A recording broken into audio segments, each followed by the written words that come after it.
Graça e paz, igreja. Vamos repetir? Eu só vou se o Senhor for comigo. É forte isso, né? Talvez você fala, mas não declara, né? Então eu só vou se o Senhor for comigo. Então imagina assim que você está entregando a sua vida nas mãos do Senhor. Tira um pouquinho do agudo, Arthur, por favor. Só voltar um pouquinho o agudo. E aí quando você ora a Deus, Senhor, se não for da tua vontade, faça isso. E aí faz e você não ouve a vontade de Deus, né? Não é verdade? Não tem gente que faz isso? Ah, eu quero tanto isso. Senhor, faz a tua vontade, só que você já quer a tua, né? Então é difícil, né, irmãos? Às vezes quando você dá conselho para um jovem ou para um adulto, você fala para ele, é isso que você deve fazer, mas na cabeça dele, ele já tem aquela, né, ele já tem a sua decisão. Tem uma peça, nós já até fizemos aqui ela, sobre o Banco das Decisões, era esse o nome? Banco das Decisões, né? Que você sentava no banco, e aí você saía, às vezes você deixava Jesus tomar conta da tua vida. E às vezes você deixava com que o eu tomasse conta. Vocês lembram dessa peça? Lembram disso? Você não é da igreja, não? Quantos anos você está aqui? Então você viu a peça, então. Não viu, não? Você não veio no culto dos jovens? Foi os jovens que fizeram. Acho que você estava devendo os cultos dos jovens, né, Ita? Os jovens fizeram uma peça. Quem assistiu, irmãos? Ó, bastante gente. Os jovens fizeram uma peça que chamava o Banco das Decisões. Escuta isso. Eles colocaram um banco aqui, e aí, era uma peça maravilhosa. E aí, eles chegavam, e aí Jesus estava aqui, né? Um deles era Jesus, nem lembro quem que era o Jesus. Quem que era o Jesus? O Juan, né? E o outro era, quem que era? A Karine? Foi, né? Quem que era? Eu sei que Jesus ficava aqui, e a pessoa, e uma outra pessoa, não lembro qual foi o jovem, ficava do lado. Acho que, se eu não me engano, é a Karine. Quem foi? A Letícia, isso. O Juan é a Letícia. E a Letícia é que tomava conta da vida dela. Então, ela falava, Jesus, toma conta da minha vida. Senta no meu banco das decisões. E aí Jesus vinha e sentava no banco das decisões. Aí, de repente, vinha uma amiga. Ah, vamos para o shopping. Vamos fazer tal coisa. Ah, mas é horário de culto. Não, mas vamos, né? Vamos fazer isso e aquilo. E aí, sem querer, ela pegava e empurrava assim, ó. Tuf! Dava um empurrão em Jesus, Jesus caía e ela tirava, né, a decisão de Jesus que estava sendo na vida dela e colocava ela. E sem menos esperar, né? Aí a Letícia sentava no banco e ficava ali. De repente, ela nem percebeu. Quando ela percebeu, Jesus estava lá, jogado para lá, e ela tomando conta do banco dela. Precisamos fazer de novo, né? Conversar com a Karine para a gente poder fazer essa peça novamente. E foi uma bênção, porque é muito interessante isso, irmãos, que a Thaís falou aqui, né? Muitas vezes, nós não temos força, firmeza, para deixar a nossa vida nas mãos de Deus. E isso vai muito de encontro com a nossa fé. Porque a fé não é certeza, né, irmãos? Um dos sinônimos da fé é certeza. Quem não tem certeza não tem fé. A fé não é crer. Crer eu creio. Eu creio que hoje eu vim aqui na igreja, eu abri a igreja, né? Eu creio nisso. Agora, eu tenho certeza. Você tem certeza? Por exemplo, vamos perguntar. Onde o Felipe está agora? Está em casa? Está descansando? Não veio para a igreja não, é? Chegou atrasado? O Felipe, você crê que ele está em casa? Só que você tem certeza? Certeza ela não tem. Ele pode agora ter ido na sogra e não avisou ela. Não é verdade? A fé não é crer. Crer você crê. A fé é certeza. Como que você vai aplicar isso na sua vida, por exemplo? É você dizer, Senhor, toma as decisões melhores que o Senhor tiver na minha vida. É como se você chegasse, irmãos, isso é forte isso aqui, viu? Por isso que eu parei um pouco aqui antes da minha palavra para dizer. É você dizer assim para Deus: Senhor, eu confio tanto em Ti, que se a Tua vontade não for a minha, muda a minha vontade. Você é capaz de fazer isso? Você é capaz disso? Você que está namorando, você que está aí no começo do emprego, fala: Senhor, se não for da Tua vontade eu continuar nessa empresa, me tira dali. E aí você ficar desempregado, porque não é a vontade de Deus de você estar lá, de você ficar desempregado. Já pensou? Pois é.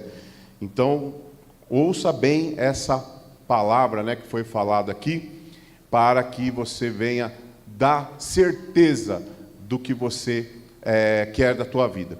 Da mesma forma, irmãos, a certeza da sua salvação. Né, irmãos? Quem tem certeza da sua salvação? Ah, pastor, mas você está sendo muito pretensioso de ter certeza. Pois é. Lembra da armadura de Deus? Uma delas é o capacete da salvação. Se nós não temos certeza, irmãos, da nossa salvação, aí você fala: mas eu sou pecador. Nós somos pecadores, todos nós somos pecadores, né? Mas nós não somos pecadeiros, somos pecadores, não pecadeiros. O que somos pecadores? Nós erramos, pedimos perdão a Deus e o Senhor nos perdoa, e nós deixamos. Isso é o pecador.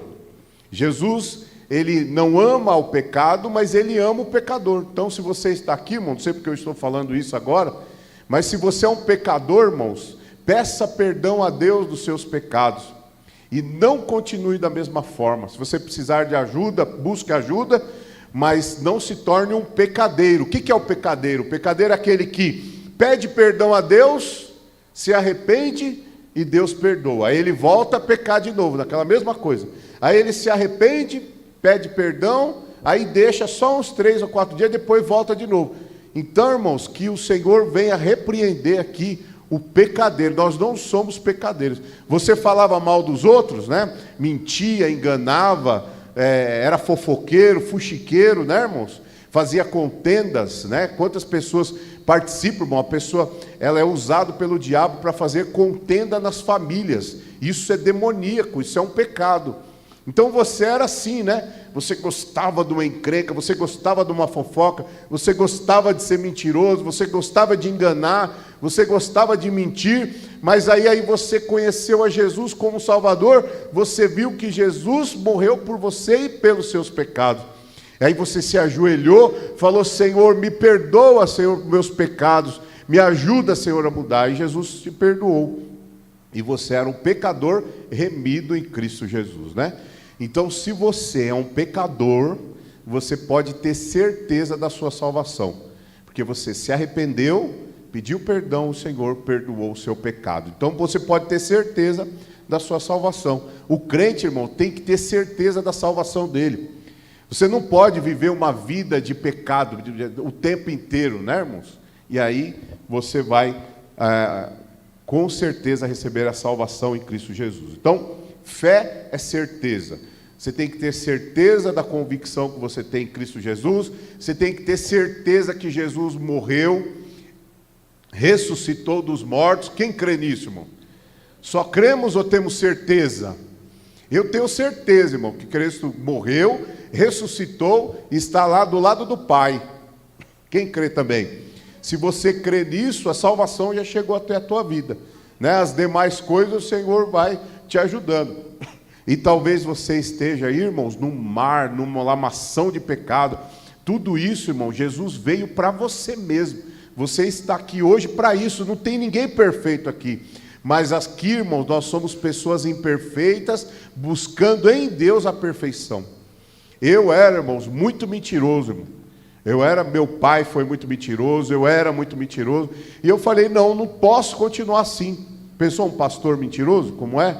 Não é isso? Um enganador, um que passa os outros a perna e tal. Tantas pessoas aí, né, irmãos? Outro dia eu perguntei aqui: pode, irmãos, o crente ser safado, sem vergonha, não pagar os outros? Aí as pessoas olharam para mim e deram risada. Eu também dei risada, porque o que mais tem é crente sem vergonha, né, irmãos? Não tem? Quem conhece um crente sem vergonha? Eu conheço. Que mente, que engana, Então, de nada a palavra está servindo para ele, né? Ele deveria dar exemplo. Então, irmãos, pague as suas contas, cumpra o que você vai fazer, seja a palavra sim, sim, não, não, e é isso que nós temos que fazer. Amém? Vamos orar ao Senhor, fecha os teus olhos, ora assim: Senhor meu Deus, Pai querido, diante da tua presença, Senhor, eu quero glorificar e bendizer o teu nome. Senhor, que o Senhor possa, Pai, em nome de Jesus, Pai, manifestar, Senhor, o teu poder sobre nós, porque, Senhor, o Senhor é poderoso sobre a minha vida e pode, Deus, em nome de Jesus, transformar a minha história em nome de Jesus. Amém. Queridos, vocês já ouviram falar no livro 1 Coríntios e 2 Coríntios, né? 1 Coríntios, 2 Coríntios, que tem na Bíblia. Esses dois livros, irmãos, foram escritos por Paulo. Ele estava em Éfeso, preso, e aí ele escreveu as cartas de 1 Coríntios e 2. Eu queria falar um pouco sobre essa cidade ao introduzir a minha palavra. Corinto era a cidade, irmãos, que ela era terrível, e Paulo fundou uma igreja lá. Paulo colocou uma igreja ali e começou a pregar a palavra.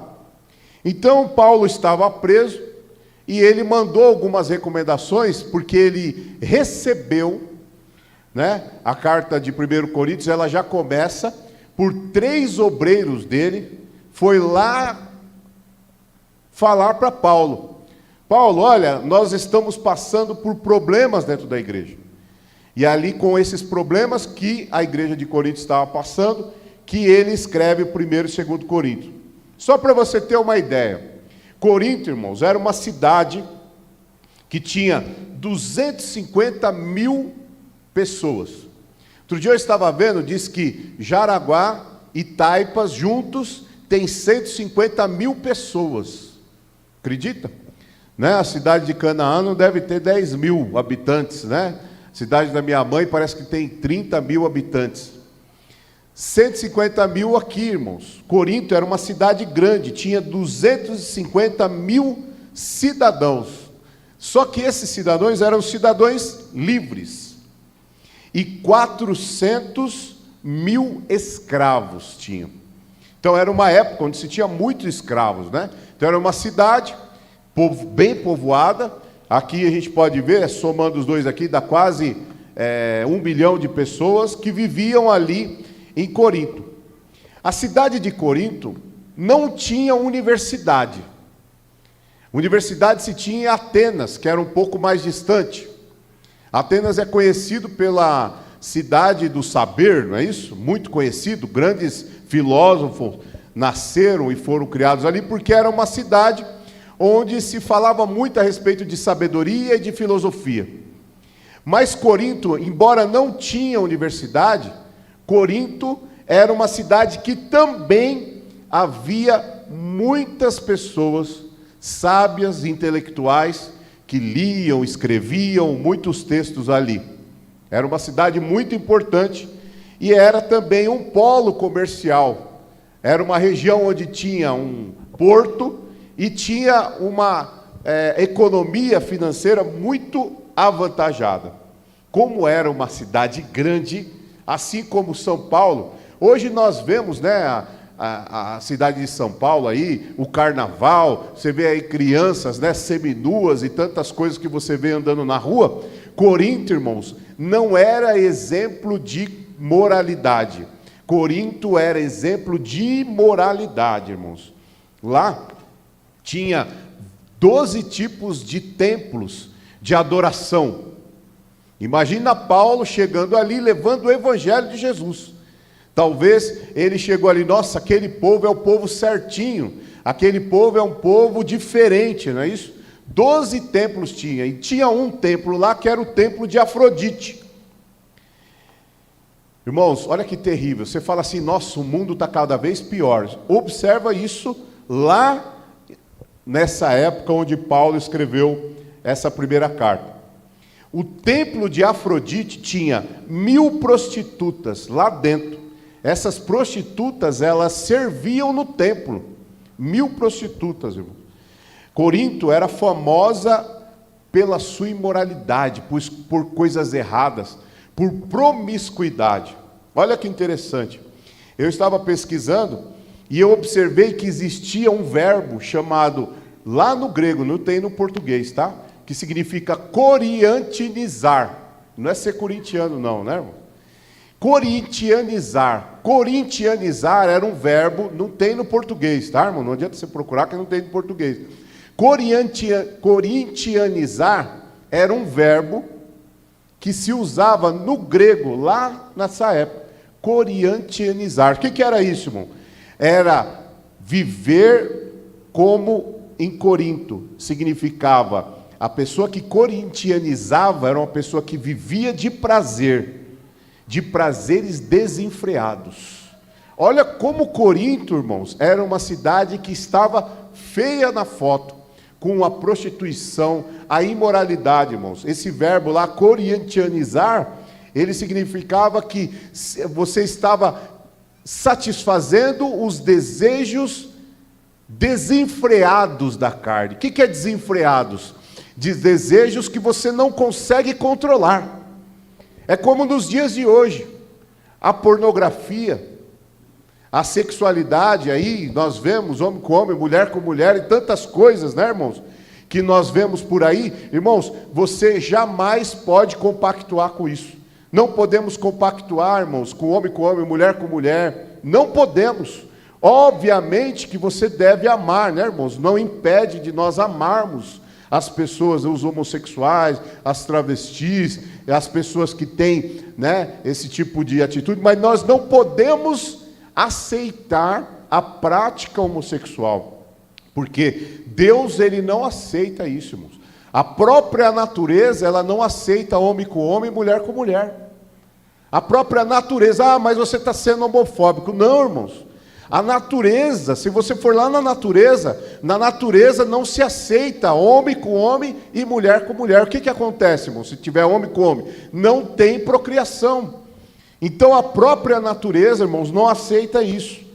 Então, irmãos, corintianizar, ela que era a pessoa que ela satisfazia os desejos desenfreados. E isso totalmente diabólico, acaba com a nossa vida. Deus, irmãos, ele falou muitas vezes ao meu coração. Eu também, irmãos, eu sofria muito com o problema da pornografia.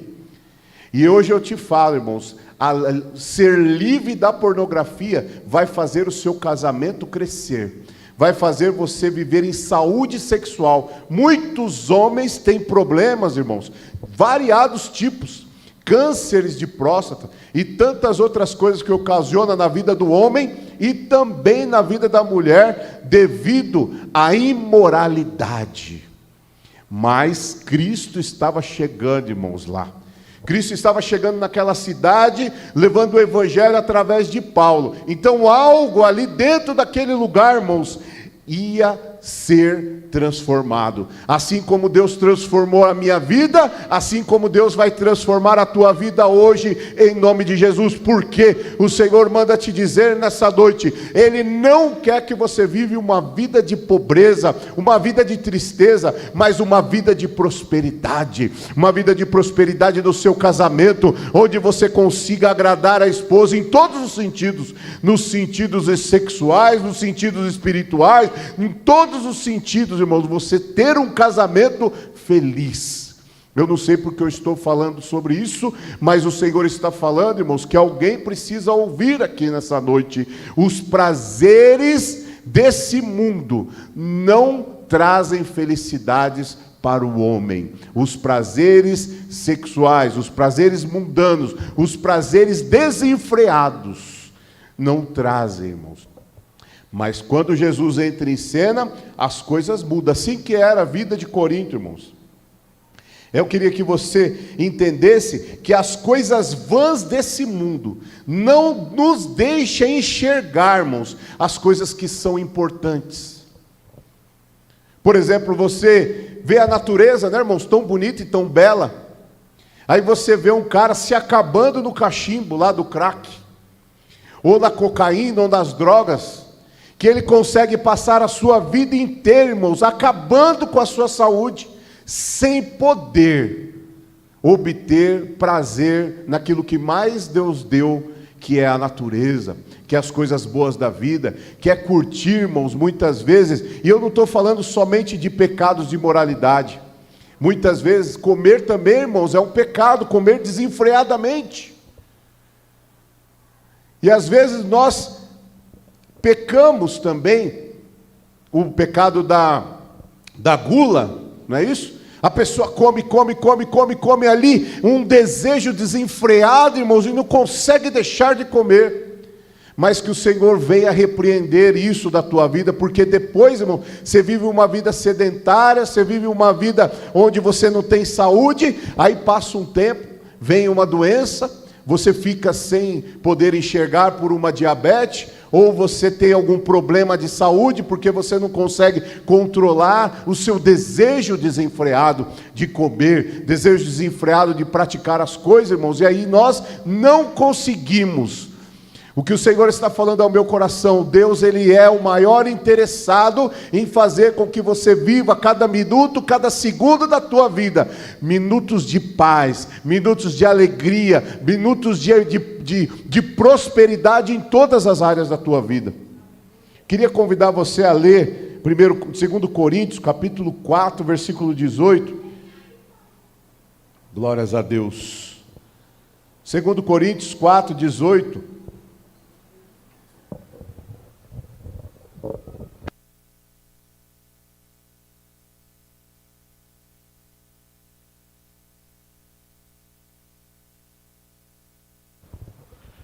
Quem achou, diga amém.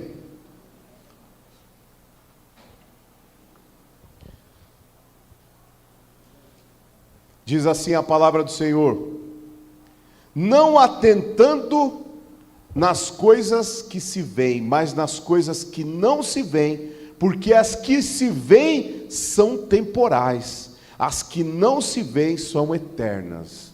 Escuta aqui porque eu vou te dizer. Você começou a servir ao Senhor, começou a vir para a igreja. Deus está falando para você assim: você precisa ver não as coisas que você está enxergando, que não te dão prazer, que não te dão alegria. Ele está falando aqui, segundo Coríntios, Paulo está dizendo que não se atente àquilo que você está olhando agora, mas àquilo que você não está vendo. Deus está falando com alguém aqui nessa noite que está passando por uma dificuldade no seu trabalho. Escuta, Deus está falando com alguém que está passando com uma crise no teu casamento. Deus está falando com alguém aqui que está passando uma crise na tua família. Deus está falando sobre algo que aconteceu na tua vida essa semana e que te deixou muito triste. Mas saiba que se você não olhar para as circunstâncias, e você olhar para aquele Deus que está tão preocupado em mudar a tua história, irmãos, você vai receber a tua vitória hoje, em nome de Jesus. Talvez você não terminou o ano como você queria, mas Deus manda te dizer hoje: eu tenho transformação de vida para a tua história.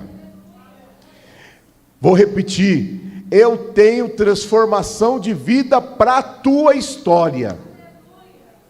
Não importa o que você fez ou deixou de fazer, não importa o que a cidade de Corinto passa ou deixou de passar, não importa o que você fez ou o que você deixou de fazer, hoje Deus é o maior preocupado em transformar a tua história, e Ele manda te dizer o seguinte, que hoje Ele quer mudar você, por dentro e por fora, labácia. Hoje Deus está propondo para você um remédio que você vai tomar de dentro para fora, labaia.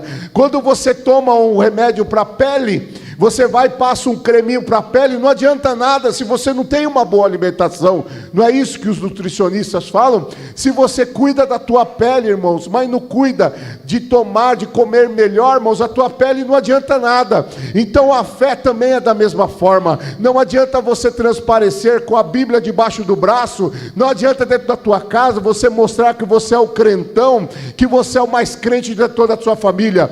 Olha só o que eu quero te dizer nessa noite: o que vai determinar se você é um homem ou uma mulher de Deus é o que você toma por dentro, é a certeza que você tem daquilo que você segue, aleluia. Quem tem a certeza que Cristo está agindo na tua vida, quem tem a certeza que vai colocar a tua vida nas mãos de Deus, quem tem a certeza, irmãos, a fé é assim. A fé é eu não olhar, irmãos, aqui nesse versículo está dizendo, a fé é assim, ó, eu não posso olhar as circunstâncias. Da mesma forma, não é aquilo que a gente vê, quando você sai, você vai lá no centro, né? O Edson trabalha lá, acho que é no prédio Martinelli, não é aquele prédio grandão? O prédio Martinelli, irmãos, se eu não me engano, é um dos maiores que tem ali, só acho que não é maior do que o do Banespa, né? Mais alto do que o Banespa. Aí, tá vendo? Olha, era considerado os arranha-céus do centro de São Paulo. Quando você passa ali, você olha aquele prédio, você fala, gente, como é grande. E eu que trabalhei muitos anos ali em frente, vi muitas tempestades, muita chuva forte, principalmente nessa época do verão. Mas a gente olha ali e fala assim, olha que coisa grande, né? Que coisa, a gente fica surpreendido por ver aquelas edificações tão altas. Mas na verdade, não é porque ele é alto que ele é forte, não é? Quando Davi olhou para Golias, quando Israel olhava para Golias, eles olhavam para Golias e viam, nossa, esse cara é grande. Mas não é o tamanho dele, é a força, é aquilo que está dentro dele. O prédio Martinelli não é aquele tamanho que mostra que ele é forte. Não, estão abaixo, irmãos, dezenas e dezenas de fundações que penetram lá no fundo para segurar aquele prédio em pé, não é isso? Da mesma forma é a tua e a minha vida. Não adianta você mostrar que você é crente, não adianta você mostrar que você vai para o céu, se onde Deus está olhando, onde ninguém vê, mas Deus está olhando aquilo que você faz ou deixa de fazer. Da mesma forma, irmãos, quando tem aquele crente que ele está, irmãos, em oração, ele está revoltado, ele está com ódio, ele está com raiva, mas ele fecha a tua boca, ajoelha e começa a pedir em oração. Quando ele fala, segunda-feira eu vou começar um jejum, eu vou começar um jejum segunda, terça e quarta em prol da minha alma, ele começa a orar a Deus e fala, se o Senhor fizer, amém, se o Senhor não fizer, também amém. Ele está ali de joelho, crendo, fechando a porta onde ninguém vem. E ali, irmãos, aquilo é como se fosse combustível, é como se fosse força. Ele vai guardando aquilo, irmãos, e o diabo não consegue tocar nele. A gente vê nos dias de hoje crente com medo de macumba, crente com medo de olho gordo, crente com medo de inveja, irmãos. Nada disso pega naquele que serve a Deus, irmãos. Nada daquilo que serve, nada daquilo que mostram aí, irmãos, vai fazer com que você tenha medo, porque você tem que estar firme em Deus. 1 João capítulo 5, versículo 18, aquele que é gerado de Deus não vive aí em pecado, mas aquele que de Deus é gerado, irmãos, o diabo não lhe toca. Diga assim, o diabo não me toca.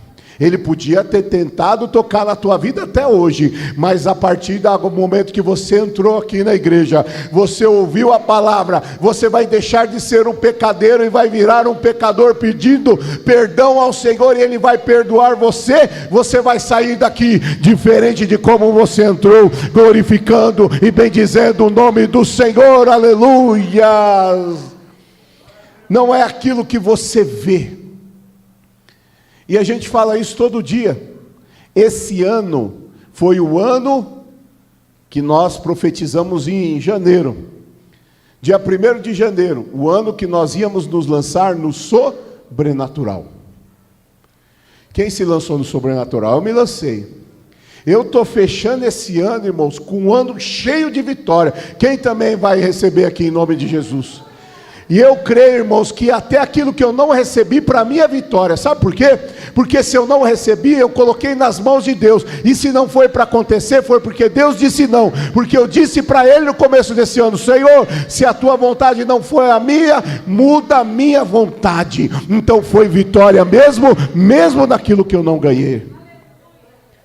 Irmãos, muitas batalhas eu perdi esse ano, mas eu glorifico a Deus, porque se eu perdi por dois motivos, eu creio que eu perdi batalhas esse ano. Eu não perdi a guerra, mas algumas batalhas eu perdi. Mas eu creio tanto em Deus, porque existem dois motivos para que eu tivesse perdido. Primeiro, porque Deus queria mostrar que é tudo no tempo dele, do jeito dele, quem manda é Ele. Esse é o primeiro ponto, quem manda é Ele. E o segundo foi porque eu não merecia, porque eu não fui atrás, porque eu não consegui, porque o problema foi meu.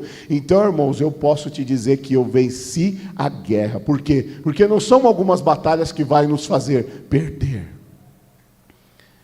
E eu me lancei esse ano no sobrenatural. Quem se lançou no sobrenatural sabe o que eu estou te dizendo. Quem se lançou no sobrenatural conseguiu hoje, irmãos. Em nome de Jesus, irmãos, eu recebi esse ano, irmãos, pessoas que estavam desempregadas, mas mesmo desempregada conseguiu realizar os sonhos dela. Mesmo desempregada, Deus continuou abençoando a vida dela. Eu tive pessoas que tiveram seus salários triplicados. Eu tive pessoas que tiveram seus salários dobrados. Eu tive pessoas que ficaram desempregadas, mas Deus sustentou todos os dias. Eu tive pessoas que faziam aquilo que não gostavam e arrumou um emprego naquilo que gostava. Por quê? Porque nós vivemos aqui de janeiro a dezembro o sobrenatural de Deus. E se você ainda não experimentou isso, ainda há tempo. 2024, faça a mesma coisa. Se lance no sobrenatural. Se lance no sobrenatural. Esse ano, irmãos, Deus fez algo maravilhoso aqui nesse lugar. O ano passado, nós fechamos o ano, né, amor? Com as cadeiras que nós compramos, não é isso? Aqui, irmão, não tem nenhuma igreja aqui no Jaraguá. Se tiver, são iguais às nossas, cadeiras melhores do que a nossa. No ano de 2023, nós conseguimos comprar a Kombi, não foi? Vê aqui qual a igreja que tem por aqui, irmãos. Acho que nem a Universal tem. Uma Kombi da igreja. Sabe por quê? Porque eu comecei o janeiro me lançando no sobrenatural. Deus está falando com você. Se você não se lançou no sobrenatural e você ateve ao natural, escuta aqui o que a palavra de Deus diz aqui, ó. 1 Coríntios capítulo 2, versículo 14. Abre aí para nós acompanharmos juntos. 1 Coríntios capítulo 2, versículo 14.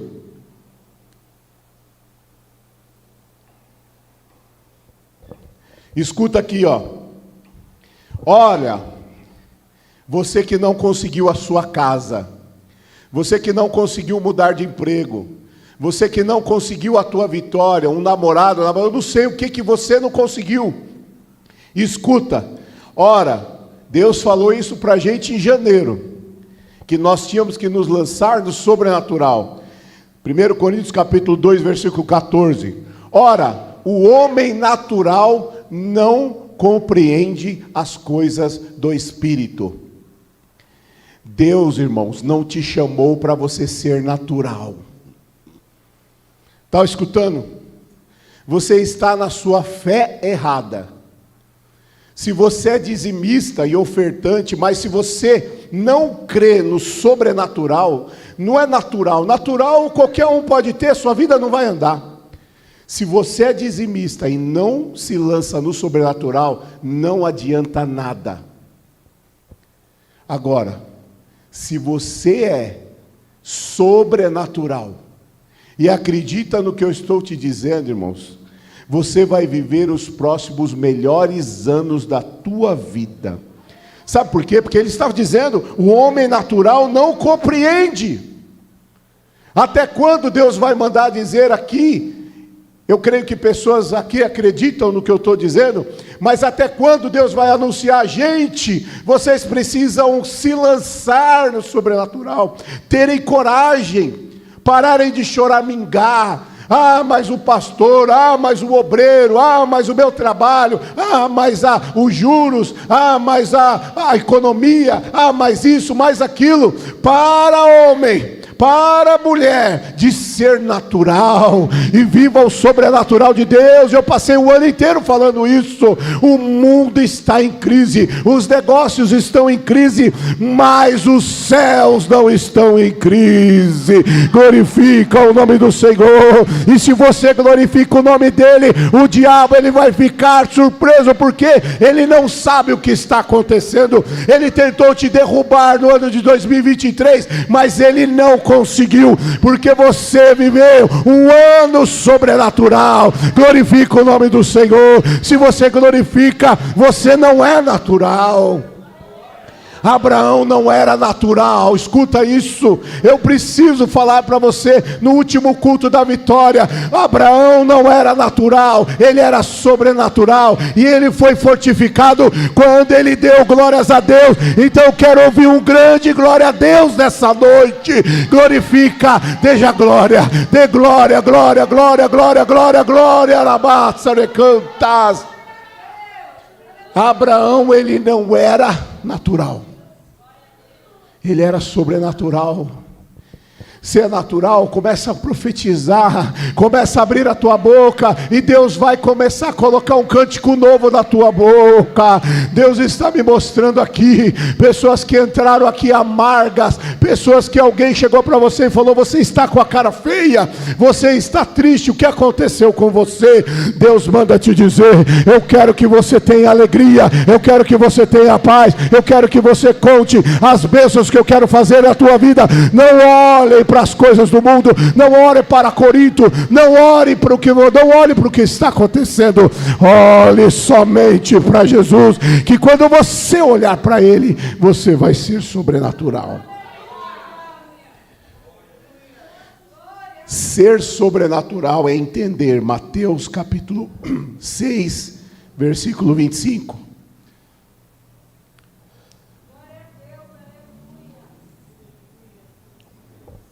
Abre aí, Mateus capítulo 6, versículo 25. Escuta aqui, meus irmãos. A ansiedade tem matado 7 ou 8 bilhões de habitantes que nós temos no mundo. Está indo para 8 bilhões. Dizem que mais de 60% dessa população anda ansioso. Será que tem pessoas ansiosas aqui? Olha o que diz Mateus capítulo 6, versículo 25. Por isso vos digo, não andeis ansiosos por sua vida, procurando o que haver de comer, o que haver de beber, preocupando com o teu corpo, preocupando com a conta bancária, preocupando com os filhos, procurando com isso, com o cartão, com tanta coisa. Não é a vida mais do que tudo isso aí? Vou perguntar para cada um de vocês: qual de vocês, no dia da sua morte, você pode acrescentar 1 hora? Está dizendo aqui, é Deus que te guarda e te protege. Viver do sobrenatural é não andar ansioso por coisa alguma, porque se eu tenho certeza, eu não tenho ansiedade. Concorda? Ah, eu estou muito ansioso, eu como unha. Bom, a coisa mais feia que tem é comer unha, já viu? Povo que... Irmão, como é feio uma mulher comendo unha, é a coisa mais feia que existe. Não coma a unha perto de mim, não, irmão, que eu acho muito feio. Eu acho muito feio a mulher tomar cerveja no bar. Eu acho que é uma coisa muito... E comer unha, já viu? Sabe o que é isso? É ansiedade. É nervoso. Deus, Ele quer te dar certeza. Certeza traz segurança. Certeza traz paz. Sabia disso? Certeza dá Você já viu uma pessoa fazer uma prova no Detran e ficar ansioso e com medo? Por quê? Porque não tem segurança, não tem certeza. Sabe quando você vai falar com a menina para pedir ela em namoro? Você vai morrendo de medo, por quê? Porque você não tem segurança, você não tem certeza. Sabe quando você sobe no púlpito para pregar e te dá uma dor de barriga grande? Porque você não tem segurança. Você não tem certeza do que você está fazendo lá. Você acha que as pessoas vão te julgar. Você acha que você não vai fazer tudo direito. O segredo para o homem se lançar no sobrenatural é ter certeza. Eu tenho certeza em quem? Como que diz a palavra? Eu tenho certeza em quem eu tenho. Você tem certeza em quem você tem crido? Eu tenho certeza em quem eu tenho crido. Então, em nome de Jesus, essa semana, que é a última, vai ser a melhor semana da tua vida. A melhor semana da tua vida. Deus está mandando profetizar sobre a tua vida. Faz assim, ó. Deus está mandando dizer, faz Paulo Henrique, Arthur também, pastora, faz isso também. Vai ser a melhor semana da tua vida. O Senhor abençoará a tua história. E por último, Isaías 64, versículo 4. Não precisa abrir, só ouve aqui. Isso é o texto áureo da minha vida. Se você quiser o texto que o pastor mais gosta, é Isaías 64, versículo 4. O segundo é Isaías 1:19. Eu amo o profeta Isaías, irmão. Eu vou dizer esses dois para você hoje, para que o diabo entenda que você é sobrenatural. Isaías capítulo 64, versículo 4. Escuta. Desde a antiguidade até os dias de hoje, com ouvidos nunca se ouviu, com olhos nunca se viu, um Deus que tanto trabalha para aquele que nele confia. Você pode dar um glória a Deus bem alto? Arabassuri canta, Ele trabalha por você, Arabá. Você só precisa crer e ter certeza. E o que diz primeiro? Isaías capítulo 1, versículo 19, um pouquinho antes, vamos ler o 17, um pouquinho antes. Ainda que os vossos pecados sejam muitos, eles se tornarão como a branca lã. Se quiseres, quem quer ser abençoado aqui? Levanta a mão. Se quiseres, comereis o melhor dessa terra, diz o Senhor. Comereis o melhor dessa terra, diz o Senhor. Se quiseres e me ouvides, comereis o melhor dessa terra. Saia daqui hoje com a certeza da tua vitória. Não é aquilo que você vê, mas aquilo que não vê, que abençoará a tua vida todos os dias da tua vida. Aplauda o Senhor.